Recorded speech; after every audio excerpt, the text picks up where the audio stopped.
Kar vidite za nama je že centralni del Balija. En kup enih rižovih polj, džungel in poln misterioznosti, ki jih bomo odkrivali v drugem delu raziskovanja Balija. Dobrodošli torej nazaj na najinem kanalu, z vami smo ponovno Ponč pa Sonč oziroma Alex in Cindy. V tem vlogu si bomo ogledali ta centralni del otoka Bali s kulturno prestolnico Ubudom in pa v bistvu pogledali si bomo od riževih plantaž do degustacije kave in pa mogočnih templov. Vse in še več bo v tem vlogu.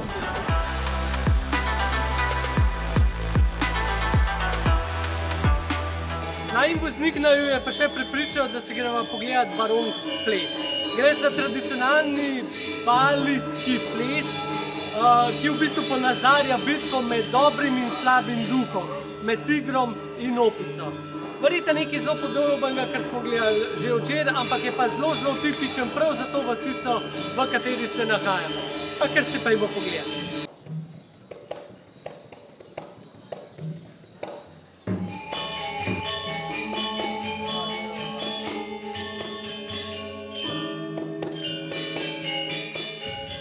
Zdaj tako, no, tole ni neki ful navdušen, ker je v bistvu zelo podoben tistemu, kar smo gledali včeraj. Razlika je samo v tem, da včeraj so uporabljali glasove, danes so pač uporabljali inštrumente, pa pač druga zgodba je. Tako da najin nasvet je, da ne boste 10 evrov zapravljali za brez veze.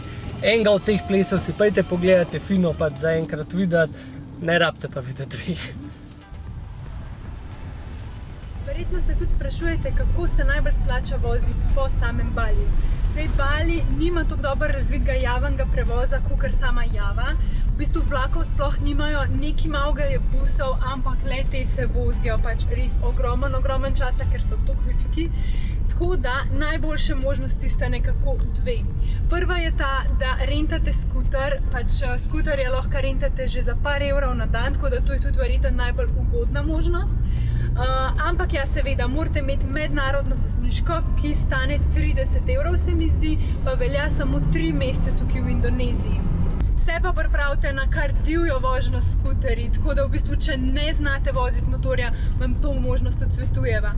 Midva se za to možnost nisva odločila, ker je pač naš Alex bogi, roke ga še zmeraj bolijo in ja, to ne bi bilo lih najbolj idealno.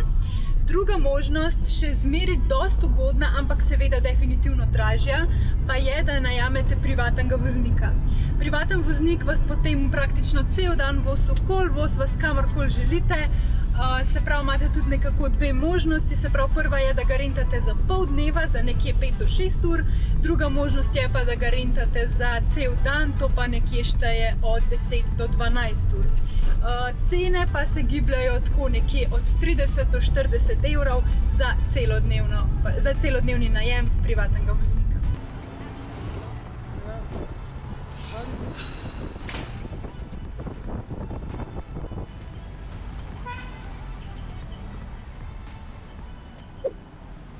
Prišla sva v kovnico srebra. Tukaj v bistvu izdelujejo razne izdelke, seveda iz srebra, predvsem pa nakit. Zelo naju je presenetilo dejstvo, da tukaj delajo predvsem ženske. Nama je pa najin driver povedal, da nasplošno tukaj v Baliju veliko stvari izdelujejo na roke.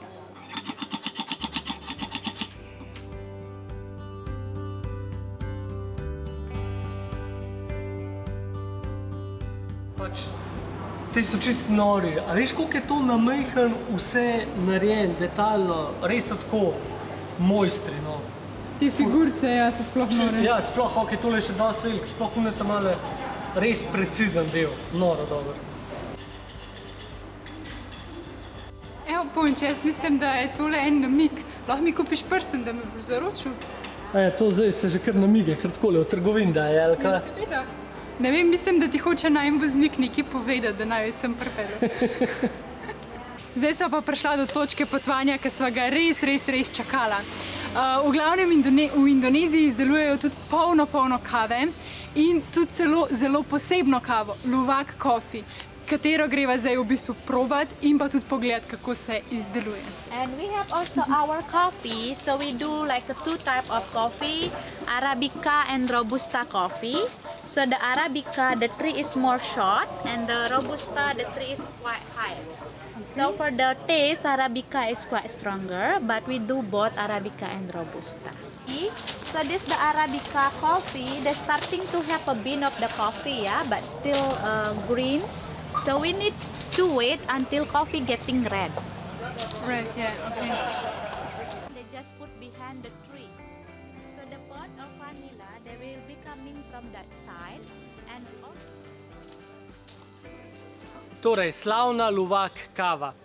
Gre v bistvu za proces, ki je mogoče nekaterim malo nagnusen. Torej, te živalce, ki jo vidite za mano v kletki, v bistvu pojejo sadeže od kave, ker kava je v bistvu sadež, znotraj je pa koščica. In to koščico oziroma seme mi potem uporabljamo za kavo, kot kavno zrno. V glavnem, one ta sadež pojejo, potem koščico v želodcu 3 dni fajn fermentirajo in potem to pokakajo. Pridelovalci Luwak kave na to te drekce poberejo, jih v vroči vodi sperejo, da pač ven dobijo samo semena in iz teh semen se na to dela Luwak kava. Nekaj je pa naš Ponč pozabil povedati. So pa tudi to zelo, zelo zbirčne živali in ne pojejo kar vsakega sadeža.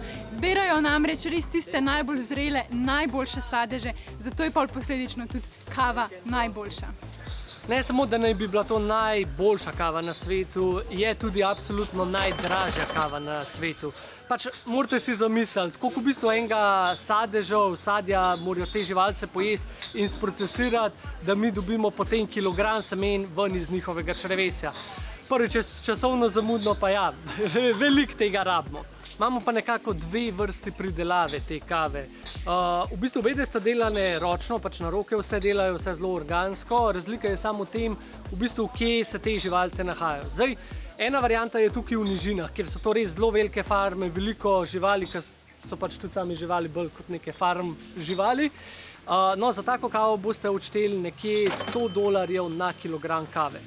Druga varianta, veliko bolj avtentična, pristna pa je, da oni v bistvu te kakce od živali pobirajo v gozdu, nekje v visokogorju, kjer je tudi ta naraven habitat teh živali. No, za to kavo boste pa odšteli €1300 na kilogram. No pa da vam razloživa še sam proces pridelave te kave. Torej, ko tele mongoose živalce pokakajo samo kavo, njihov kakec izgleda nekako takole. Potem v bistvu ta semena preberejo ven in jih operejo ter na to posušijo. Ko so sama semena posušena, jih je treba olupiti. Če bo meni to šlo. Da dobimo ven kavno zrno. Ko vsa semena olupijo, jih je potem treba še enkrat oprati in še enkrat posušiti. Nato pa začnemo s praženjem kave. Evo, tako potem tukaj domačini tudi samo kavo pražijo. Lepo na ognju, na tele posodi in se kava praži tudi več ur. Ko so kavna zrna dobro prepražena in dobijo tako temno barvo, jih damo tukaj le noter in jih fajn speštamo. No, speštej. Bolj močno, še bolj na poskok lejo. Ko jo dobro speštamo, pa je čas, da jo v bistvu še pretresemo čez sito.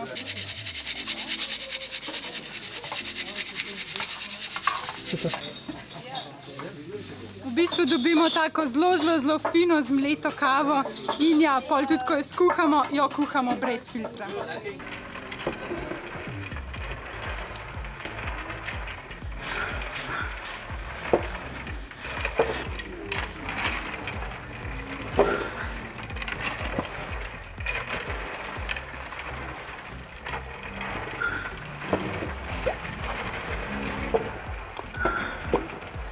Smo v bistvu na sami degustaciji in dobila sva polhen kav za probati in pa tudi čajev z raznoraznimi okusi. Tako da ko mi čakava, da bova tole zdaj degustirala, sva pa posebej naročila tudi Luwak coffee, ki je pa pač seveda veliko dražja, ampak si jo res želiva probati. Začenjava s čajčki. Začenjava s čajčki. Jaz imam ginger tea. Jaz imam pa rozela tea. Činkolo binkolo.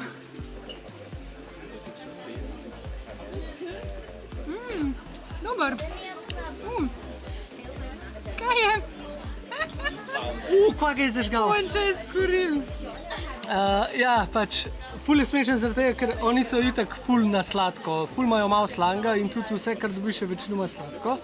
In tudi čaji so ful sladki. In potem dobiš najprej, pri gingeru probaš najprej ful sladko, potem pa ingver požge Udej, to bo fajn za moj grl. za tvoj grl.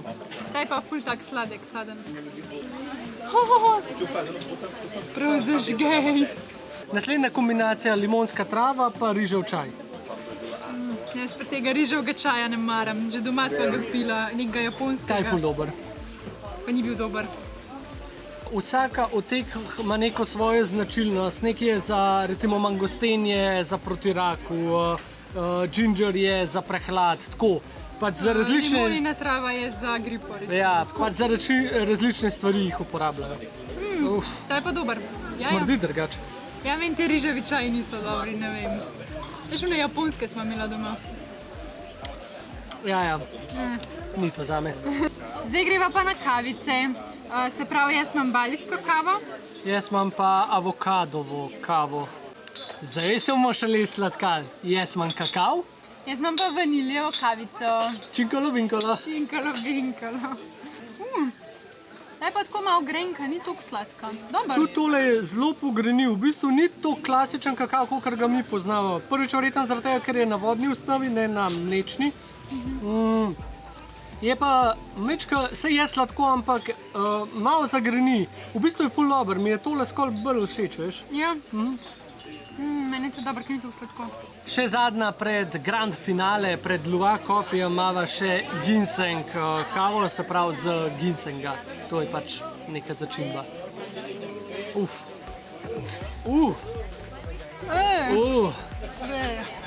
Smrdi. Zakaj se nama to dali za to zadnjo? Ne. Zakaj je ta za to zadnjo? Zdaj sem prav okus popravil. Lahko date uno vaniljo nazaj. Ne, uno avokado bi jaz, avokado. Ali pa kokos, še kokos bi bil boljši.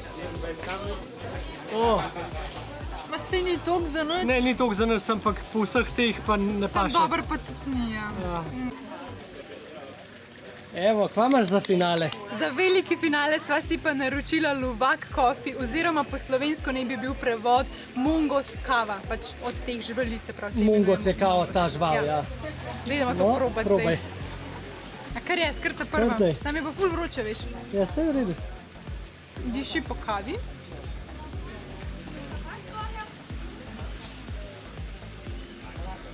Ta je pa ful grenka, niso je neki pretirano sladkal.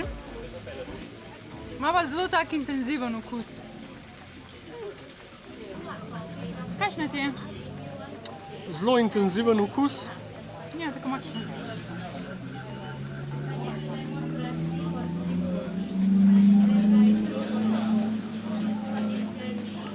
Mislim, Če bi mi dal neke dve kavi skup, po mojem ne bi ugotovila, kje je ta. to se hotel reči, da v bistvu po okusu je zelo podoben tudi kakšni drugi kvaliteti. Pač se vidi, da je arabika varianta, se pravi, da je zelo intenzivna, zelo aromatična, ampak ja, če bomo dve na kupu, ne vem, če bi videl razliko. Jaz tudi po mojem ne. Samo gled te izdelave kave je bil v bistvu čist zastonj. Tudi, se pravi, tista osnovna degustacija kave je bila zastonj, kar pa sva doplačala je bilo pa v bistvu degustacija te Luwak kave. Cena je bila 50 000 rupijev. V bistvu funkcionirajo pa tako, da imajo na koncu prodajalno in seveda sva kupila tudi kavo in čaj za domov, ampak je verjetno cena kar dosti dražja. Ampak ja, od tega pol tukaj tudi živijo.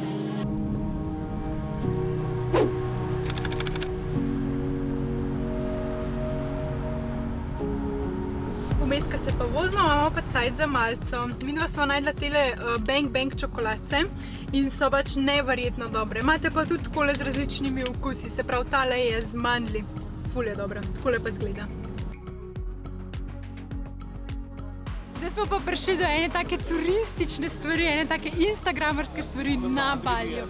Namreč po celem Baliju imate pač polno takih razglednih točk, kjer so potem postavljene razne gugalnice, na katerih se lahko slikate. Cene so pa kar brutalne, se pravi za 6 gugalnic, torej pač da se lahko 6-krat slikate, je cena $29 po osebi. Če želite, potem lahko tukaj rentate tudi tiste lepe, rdeče, dolge obleke ali pa pač kakšne druge obleke. Ta najem stane tudi pač je brutalna cena $18. Če pa v bistvu nimate svojega fotografa, si želite pač še fotografa rentati, pa le ta stane $11. Tako da to je kar konkreten strošek, ki na še v vrsti moraš čakati. Nama se to res ne da, tako da prišla sva to pogledati, da rečeva, da smo lahko bila tukaj, slikala se pa ne bova. No, bova reč sama kakšno fotko naredila. Na tej točki bi vam rada povedala, da v bistvu Bali je lahko toliko pocen, kot si želiš, se pravi, res lahko potuješ na low budget, ali pa je lahko toliko drag, kot si zamisliš, se pravi, cene grejo praktično v neskončnost. Midva tukaj sva se zale za ston poslikala, lahko pa bi recimo pač odštela €50, pa bi naj jo oni poslikali. In tudi prenočišče, se pravi, tukaj lahko spite za €5 na noč na sobo, zdaj kaj dobite za tak denar, ja, zelo slabo, lahko pa pač grejo tudi cene prenočišč spet v vesolje. V enem izmed prvih vlogov te popotniške serije po Indoneziji sva povedala, da je v bistvu Indonezija največja muslimanska država na celem svetu. Ampak za Bali to ne velja. V bistvu vera, ki prevladuje na Baliju, je pretežno hindujska. Po celem Baliju namreč najdete polno hindujskih templov. Zdaj midva sva se odločila, da si pogledava sam dva. V prejšnjem vlogu smo videli Uluwatu tempelj, ki je v bistvu na klifu, danes pa si greva pogledati Tampak Sir tempelj, do katerega se zdaj odpravljava. Hindujci pripravljajo take škateljce, ki so v bistvu daritve bogovom in naj bi prinašale srečo. Tele škateljce oziroma te cvetove postavljajo vse povsod, se pravi sred cest, na pločnikih, na plaži sva jih videla, se pravi spremljajo najo že cel Bali. In tukaj bi rada dala eno zelo pomembno informacijo, in sicer teh cvetkov boh ne dej, da pohodite, ker v bistvu jih lahko zelo užalite. Tako da ja, merkite na cvetke po tleh. Naš punč ima kratke hlače in se mora spet obleči. Evo, pa vzel sem si sabo drugač. Thank you. Še obleč se ne znam, zdaj mi je povedala, da moram to okolo obrniti. Ja sej, moraš prav, če ne prinaša nesrečo, 100%. Tle vse, karkoli narediš, prinaša nesrečo. Lahko ne. Moraš prav delati stvari. V glavnem ja, imejte dosti dolge, se pravi pokrite tele, kva so že kolena. Ta tempelj je zelo poseben. Kakor vidimo, tukaj ima tako imenovani obred očiščenja. V bistvu morajo ljudje iti skozi vse te postaje, kjer teče voda ven, ker šele na koncu se v bistvu zares kao očišča. Je pa danes polna luna, kar pomeni, da na celotnem Baliju praznujejo to kot en tak mini praznik. In vsi grejo v bistvu k obredu. Ali pri sebi doma, kjer ima v bistvu vsaka hiša nek mini tempelj, ali pa pridejo na nek večji tempelj, se v bistvu očistiti in potem praznovati polno luno. Kakšne orjaške zlate ribice, lej to! To je bilo pa že fajn za pojesti. To je že za natrn klega. Noro. Ok, jaz ne razumem čistih hindujskih zadev pa običajev. V glavnem v Uluwatu templju nisi smel kot ženska iti noter, če si imel menstruacijo. Zdaj v tem moram si pa obvezno spet lase. Ne vem, kaj je fora, ne razumem, ampak pač upoštevam te zadeve. Tako da, če pa kdo ve, naj napiše spodaj v komentar.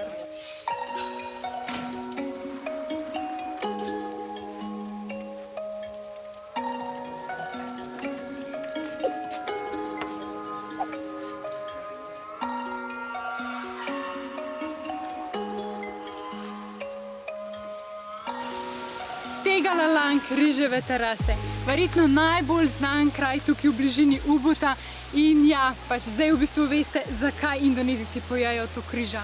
Tukaj sem lahko pridete se sprehoditi med riževimi terasami, hkrati pa lahko naredite kakšno bolano fotko. Tole je v bistvu riž oziroma pač sama rastlina riža in tako raste v vodi, leta je že pokukal ven, ampak seveda še ni dozorel. Sam riž pa ne vem, če ste vedeli, raste tako kot neka pšenica. Vam bova tukaj pustila kakšno sliko, da si boste lahko predstavljali. Še eno zanimivo dejstvo. V prejšnjih vlogih sva govorila in tudi prikazala, kako nevarni so vulkani, saj svojimi izbruhi povzročajo pravo opustošenje. Vendar večina ljudi še vedno živi blizu teh aktivnih vulkanov. Le zakaj? Vulkani po svojem izbruhu na okolico izvržajo en kup materijala in pepela, ki pa je bogat z minerali in hranili in s tem zelo obogatijo prst. Oziroma povedano drugače, zemlja postane izredno rodovitna. Če smo v naših krajih navajeni žetve enkrat na leto, v Indoneziji ni nič čudnega, če žanjejo pridelke 2krat ali celo 3krat na leto. Tako v resnici vulkani predstavljajo morebitno smrt v vsakem trenutku, po drugi strani pa življenje, saj hranijo ogromno gmoto ljudi. Java recimo je en najbolj poseljenih otokov na celem svetu. 2 meseca nazaj sva imela midva obletnico in še zdaj nisva uspela te obletnice praznovati, pač preprosto ni bilo cajta. Ja, vem, grozen. In zdaj naj je v bistvu najin driver, se pravi najin voznik odpeljal v eno ful romantično fancy restauracijo, kjer bova v bistvu probala tradicionalno jed iz Balija in sicer tukaj zelo veliki jajo tudi račko, tako da bova v bistvu jedla pečeno račko. Na uspešen dan! Cincolo bincolo! What's that mean, pincolo, cincolo? It's like cheers. Like just your signature cheese. Yes. Our signature cheer, yes. Signature cheese, right? Say it. Let's go again. 3, 2, 1. Cincolo, pincolo.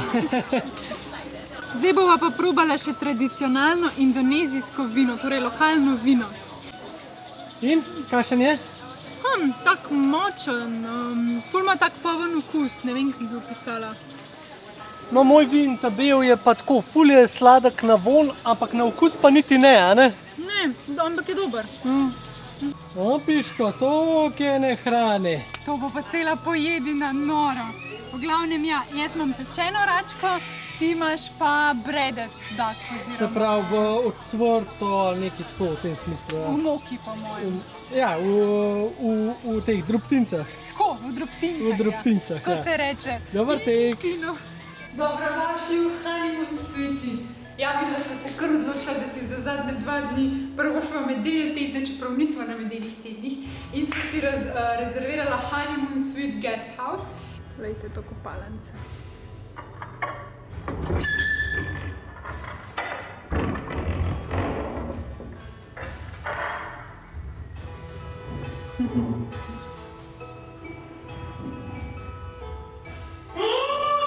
Tole prenočišče ima prav posebno mesto in zgodbo v najinem potovanju po Indoneziji, ampak žal spada v drug vlog.